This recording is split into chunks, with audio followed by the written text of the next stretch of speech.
El profeta que desobedeció a Dios y murió por un león. En el 10º reino del norte, durante el reinado de Jeroboam, el culto al Señor fue oficialmente reemplazado por prácticas idólatras. En Betel, una ciudad estratégica elegida para consolidar el nuevo sistema religioso, se levantó un altar donde se ofrecían sacrificios delante de un becerro de oro.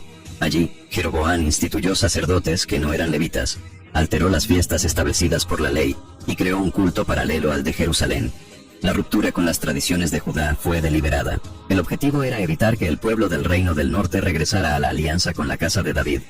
Es en ese contexto que un profeta anónimo, proveniente de Judá, aparece en Betel. No se menciona su nombre ni se dan detalles sobre su origen familiar. La única información relevante es su misión. Él llega con una palabra directa de parte del Señor, enviada específicamente para confrontar el altar de Jeroboam. El momento de su llegada es preciso. El rey está junto al altar, liderando personalmente el ritual. La escena es pública y el lugar está lleno de gente. Sin ninguna introducción diplomática, el profeta no se dirige al rey, sino al altar. Altar, altar, así dice el Señor. He aquí que nacerá un hijo en la casa de David, cuyo nombre será Josías, y sobre ti sacrificará a los sacerdotes de los lugares altos que queman incienso sobre ti, y huesos humanos serán quemados sobre ti. La profecía es clara, específica y directa. El profeta anticipa, con siglos de anticipación, el surgimiento de un rey llamado Josías, del linaje de David, que destruirá el sistema idólatra de Jeroboam y profanará ese altar con restos humanos. Un juicio completo. A continuación, el profeta presenta una señal inmediata como prueba de que su palabra es auténtica. Esta es la señal de que el Señor ha hablado. He aquí que el altar se partirá, y la ceniza que está sobre él se derramará.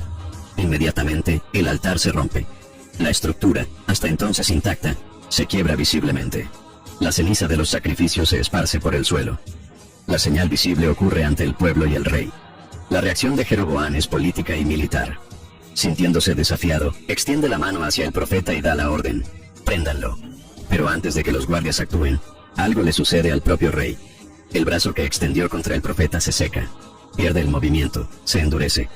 No puede volver a recogerlo. Queda paralizado. La autoridad de Jeroboam, que minutos antes lideraba el ritual y daba órdenes delante de todo el pueblo, queda expuesta al ridículo. El gesto de acusación se convierte en debilidad. El brazo extendido contra el enviado de Dios se vuelve inútil. Ante la impotencia, Jeroboam cambia de tono. De acusador, pasa a suplicante. Se dirige al mismo hombre que acababa de ordenar que arrestaran. Ruega al Señor, tu Dios, y ora por mí, para que mi brazo me sea devuelto. El profeta escucha.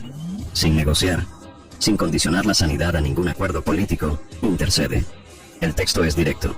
Y el profeta oró al Señor, y la mano del rey fue restaurada y quedó como antes. La sanidad es instantánea. El brazo vuelve a la normalidad. El poder de Dios queda confirmado no solo en el juicio, sino también en la misericordia.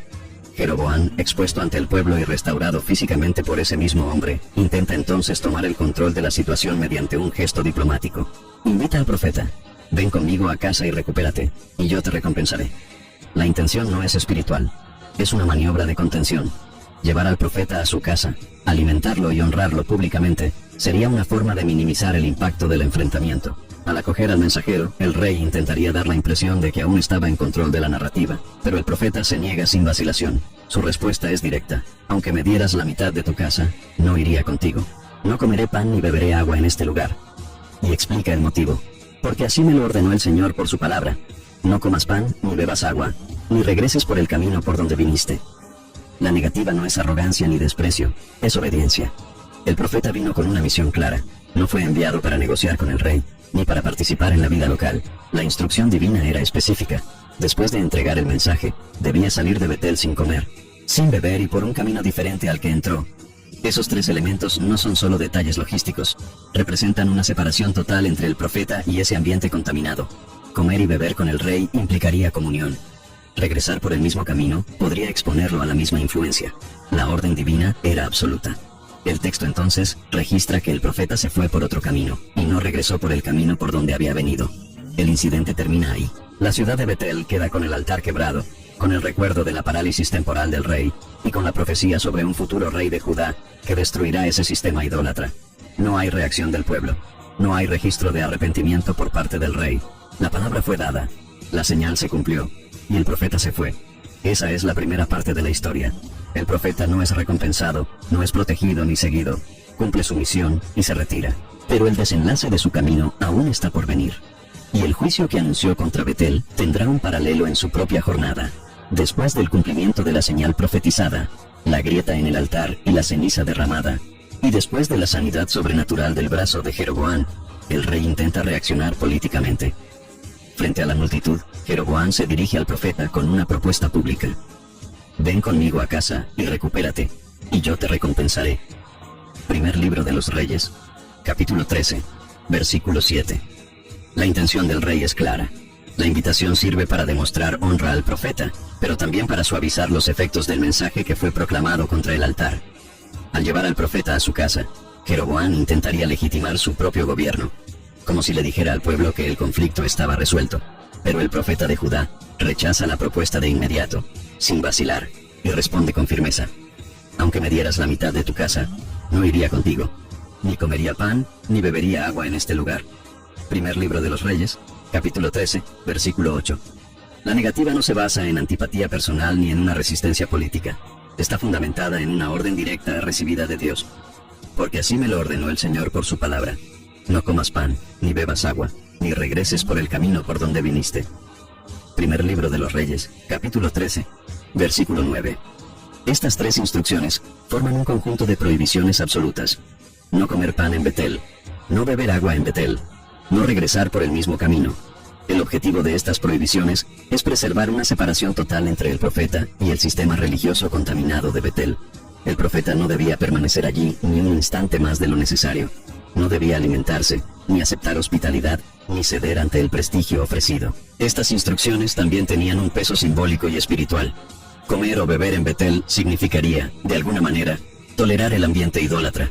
Volver por el mismo camino podría indicar familiaridad o debilidad ante las presiones locales. La misión no era solamente anunciar el juicio, también era mantener la integridad hasta el final. El profeta obedece. El versículo 10 registra su salida.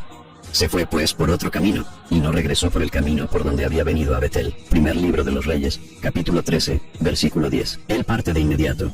No se queda a conversar, no espera reconocimiento, ni interactúa con los habitantes locales. La obediencia es rápida y completa. Esa retirada por un camino alternativo también es estratégica. Al no regresar por el mismo trayecto, el profeta reduce la posibilidad de ser reconocido, interceptado o distraído en su regreso. Era una orden divina, y él la cumple con rigor. En ese punto de la narrativa, todo indica que la misión fue realizada con éxito. La palabra fue anunciada, la señal se cumplió, el rey fue confrontado, la invitación fue rechazada, y el profeta va de regreso a casa, fiel a las instrucciones recibidas. Pero el texto bíblico aún no concluye la historia. La parte más peligrosa todavía está por venir. Y la prueba más grande de obediencia para el profeta no vino del enfrentamiento con el rey, sino de una voz que afirmaría hablar en nombre del mismo Dios. La noticia sobre lo que había sucedido en el altar de Betel se difundió rápidamente. Entre los habitantes de la ciudad había un hombre identificado como un profeta anciano. Él vivía en Betel, ciudad que había sido convertida en centro de adoración idólatra por orden directa del rey Jeroboam. Aunque el texto bíblico lo llama profeta, él no estuvo presente en el altar, ni participó en la confrontación pública que ocurrió más temprano ese día. Quienes le traen la información son sus propios hijos. El versículo 11 lo registra así: y moraba cierto profeta viejo en Betel. Y vinieron sus hijos, y le contaron todo lo que el hombre de Dios había hecho aquel día en Betel. También le contaron a su padre las palabras que había dicho al rey. Primer libro de los Reyes, capítulo 13, versículo 11. Los hijos del profeta anciano estuvieron entre los que presenciaron el enfrentamiento. Vieron cómo se rompió el altar, cómo el brazo del rey se secó, y luego fue restaurado.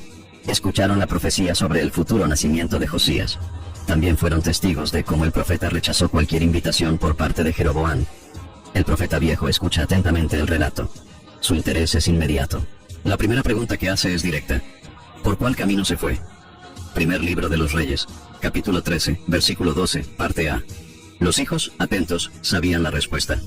Habían observado por cuál camino tomó rumbo el profeta de Judá al salir de Betel. El texto afirma: y sus hijos le mostraron el camino por donde se había ido el hombre de Dios que vino de Judá.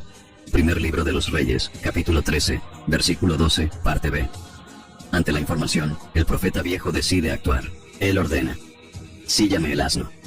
Primer libro de los Reyes, capítulo 13, versículo 13. La petición se cumple de inmediato. El asno es preparado, y el profeta monta y parte solo, siguiendo el camino indicado por sus hijos. No hay ningún registro de revelación divina en esta decisión. El texto no afirma que el profeta viejo haya sido movido por Dios, ni que fue comisionado para encontrar al otro hombre. La narrativa solamente informa que partió en su búsqueda, motivado por lo que había escuchado. El versículo 14 dice: y fue tras el hombre de Dios, y lo halló sentado debajo de una encina. Primer libro de los Reyes, capítulo 13, versículo 14, parte A. La escena es clara. El profeta de Judá, después de rechazar la invitación del rey y comenzar su regreso por otro camino, hace una pausa. Está sentado debajo de una encina, posiblemente descansando o buscando sombra en el trayecto. No está en casa, ni en un lugar seguro. Aún está en tránsito. El profeta viejo se acerca y lo reconoce. Inicia la conversación con una pregunta directa. ¿Eres tú el hombre de Dios que vino de Judá? Primer libro de los Reyes, capítulo 13, versículo 14, parte B. La respuesta es afirmativa. Yo soy. Primer libro de los Reyes, capítulo 13, versículo 14, parte C. En este punto, el profeta viejo emite una invitación. Ven conmigo a mi casa y come pan. Primer libro de los Reyes, capítulo 13, versículo 15. La propuesta es parecida a la que Jeroboam había hecho anteriormente. Sin embargo, en este caso, no se trata de una figura de autoridad política, sino de un hombre que se presenta como profeta, residente de la misma ciudad. La respuesta del profeta de Judá es la misma que había dado al rey. No puedo volver contigo, ni entraré contigo, ni comeré pan, ni beberé agua contigo en este lugar, porque me ha sido dicho por palabra del Señor: allí no comerás pan, ni beberás agua, ni regresarás por el camino por donde fuiste. Primer libro de los Reyes, capítulo 13, versículos 16 y 17. Hasta este punto, la firmeza del profeta se mantiene. Rechaza claramente. Reafirma que tiene una orden específica de Dios. Cita la instrucción con exactitud: no comer, no beber, no volver. La secuencia, sin embargo, revela el punto de quiebre en la narrativa. El profeta viejo decide mentir. Él responde: también yo soy profeta como tú. Y un ángel me habló por palabra del Señor diciendo: hazlo volver contigo a tu casa para que coma pan y beba agua. Primer libro de los Reyes, capítulo 13, versículo 18, parte A. El texto cierra el versículo con la siguiente frase: pero le mintió. Primer libro de los Reyes, capítulo 13, versículo 18, parte B. La declaración es directa. El profeta viejo mintió, usando el nombre de Dios como base para engañar. Alega haber recibido una nueva instrucción a través de un ángel. Al afirmar que también es profeta, utiliza eso como argumento de autoridad espiritual. La estrategia funciona. El siguiente versículo, primer libro de los Reyes, capítulo 13, versículo 19, registra: entonces volvió con él, y comió pan en su casa, y bebió agua. No hay una vacilación aparente. El profeta de Judá, hasta entonces firme, cede ante la nueva información. La ruptura de la orden divina no ocurre por rebeldía deliberada, ni por codicia, ni por temor al rey. Ocurre por creer en una palabra que contradice la instrucción original. En este momento, la narrativa bíblica muestra la complejidad de la situación. El profeta de Judá no rechaza el mandato de Dios para aceptar comodidad. Él cree que una nueva palabra, supuestamente divina, le fue dada. Se apoya en la apariencia de autoridad espiritual del otro hombre. Y, con base en eso, transgrede una instrucción clara que él mismo había recibido directamente del Señor. La obediencia, que hasta ese momento era intachable, se rompe. El profeta come pan y bebe agua en Betel, exactamente lo que se le había prohibido. Su trayectoria cambia, y las consecuencias aún habrían de revelarse. El profeta de Judá estaba sentado a la mesa. Había regresado a la casa del profeta viejo de Betel, convencido por una supuesta nueva instrucción atribuida a un ángel. La comida representaba la ruptura directa de la orden original recibida del Señor. Una orden que había sido clara, inequívoca y triple: no comer pan, no beber agua, no regresar por el mismo camino. Primer libro de los Reyes, capítulo 13, versículo 9. Mientras comían, en aparente tranquilidad, ocurre un nuevo giro en la narrativa. El texto es claro. Y aconteció que, estando ellos sentados a la mesa, vino palabra del Señor al profeta que le había hecho volver. Primer libro de los Reyes, capítulo 13, versículo 20. Esta vez no hay mentira, no es invención. La palabra del Señor realmente viene al profeta viejo, ese mismo que había mentido minutos antes. Dios decide hablar por medio de él, y el mensaje que viene no está dirigido a él mismo, sino al profeta de Judá. El siguiente versículo relata el pronunciamiento: y clamó al hombre de Dios que había venido de Judá, diciendo: así dice el Señor, por cuanto has sido rebelde al mandato del Señor, y no guardaste el mandamiento que el Señor, tu Dios, te había ordenado, sino que volviste, y comiste pan, y bebiste agua en el lugar del cual el Señor te dijo, no comerás pan, ni beberás agua. Tu cadáver no entrará en el sepulcro de tus padres. Primer libro de los Reyes, capítulo 13, versículos 21 y 22. El mensaje es directo y grave. No hay espacio para interpretaciones ambiguas. El Señor considera que el profeta de Judá fue rebelde a su palabra. La expresión utilizada indica desobediencia consciente a la orden dada directamente por Dios. El juicio es inmediato. Tu cadáver no entrará en el sepulcro de tus padres. Esa declaración tiene un peso cultural y espiritual importante en el contexto bíblico. Ser enterrado con los padres era considerado un signo de honra, continuidad familiar y bendición. Morir lejos del sepulcro ancestral, sin sepultura digna, era señal de desgracia, de interrupción, de sentencia. La pena, por tanto, no era solamente física, también era simbólica. Es importante notar el contraste. El mismo profeta viejo que engañó al otro. La autoridad del mensaje no está en la conducta moral de quien lo pronuncia, sino en el origen divino de la palabra. El texto bíblico no suaviza esa tensión. El profeta que mintió es usado por Dios para anunciar la consecuencia de la desobediencia. En este punto, el profeta de Judá no reacciona. El texto no registra ninguna respuesta verbal, ninguna justificación, ningún reclamo, ningún intento de apelar. El silencio del profeta ante la sentencia evidencia que comprende plenamente la gravedad de lo ocurrido. Fue engañado, sí, pero fue engañado porque prestó oído a una voz que contradecía lo que el mismo Dios ya le había dicho directamente. La responsabilidad permanece. La secuencia de la narrativa muestra que la comida termina. El profeta de Judá se levanta, pero ya lleva sobre sí la palabra de juicio. La comida había terminado. El profeta de Judá se levantó de la mesa y se preparó para retomar el viaje. Había desobedecido una orden directa del Señor. Había comido pan y bebido agua en Betel, exactamente lo que le había sido prohibido por la palabra divina que recibió anteriormente en el primer libro de los Reyes. Capítulo 13, versículo 9. Ahora cargaba una sentencia. No sería sepultado en la tumba de sus padres. Primer libro de los Reyes, capítulo 13, versículo 22. El profeta viejo, que había mentido para convencerlo de regresar, es quien se encarga de su partida. El texto afirma: y aconteció que, después que comió pan y después que bebió, el profeta que le había hecho volver, le ensilló el asno. Primer libro de los Reyes, capítulo 13, versículo 23. La acción es concreta. El profeta viejo sella el animal, prepara la montura y permite que el hombre de Judá siga su camino. El texto indica que no hay escolta ni compañía. El hombre parte solo. Ya no se registra más diálogo. El profeta no protesta, no discute, no intenta revertir el juicio. Simplemente parte. Ya había sido confrontado con la palabra del Señor, y ahora camina hacia el cumplimiento de la sentencia. El siguiente versículo presenta el desenlace con extrema sobriedad. Y yéndose, le encontró un león en el camino, y lo mató, y su cadáver quedó tendido en el camino, y el asno estaba parado junto a él, como también el león estaba junto al cadáver. Primer libro de los Reyes, capítulo 13, versículo 24. La secuencia de los hechos es directa. El profeta fue atacado por un león. El león lo mató. El cuerpo quedó tirado en el camino. El asno no huyó. El león no devoró el cuerpo ni atacó al asno. Esta escena es inusual. No se trata de un ataque natural. El comportamiento del león no es el de un depredador actuando por instinto. Mata, pero no consume la carne. No ataca al animal que está al lado. El león simplemente permanece junto al cadáver, inmóvil, como si estuviera allí por designio divino. Personas pasan por el lugar y ven lo que está sucediendo. Y he aquí que pasaron unos hombres, y vieron el cuerpo tendido en el camino, y al león parado junto al cuerpo, y vinieron, y lo dijeron en la ciudad donde vivía el profeta viejo. Primer libro de los Reyes, capítulo 13, versículo 25. El relato de la escena se difunde. Aquellos que presencian la imagen no ignoran lo que ven. No es solo un cadáver en la carretera, es un escenario inusual. Un cuerpo, un león y un asno, todos inmóviles. No hay señales de lucha, ni de huida, ni de violencia continua. Solo el resultado de un acto singular y definitivo. La información llega hasta la ciudad de Betel, específicamente a la casa del profeta viejo. El texto continúa. Y cuando lo oyó el profeta que le había hecho volver del camino, dijo: es el hombre de Dios, que fue rebelde al mandato del Señor. Por eso el Señor lo entregó al león, que lo desgarró y lo mató, conforme a la palabra del Señor, que él le había dicho. Primer libro de los Reyes, capítulo 13, versículo 26. La respuesta del profeta viejo es inmediata. Reconoce que la muerte fue consecuencia directa de la desobediencia. Confirma que la sentencia anunciada en la mesa se cumplió exactamente como fue declarada. El profeta viejo también reconoce la naturaleza del juicio. No fue un accidente, ni un ataque al azar.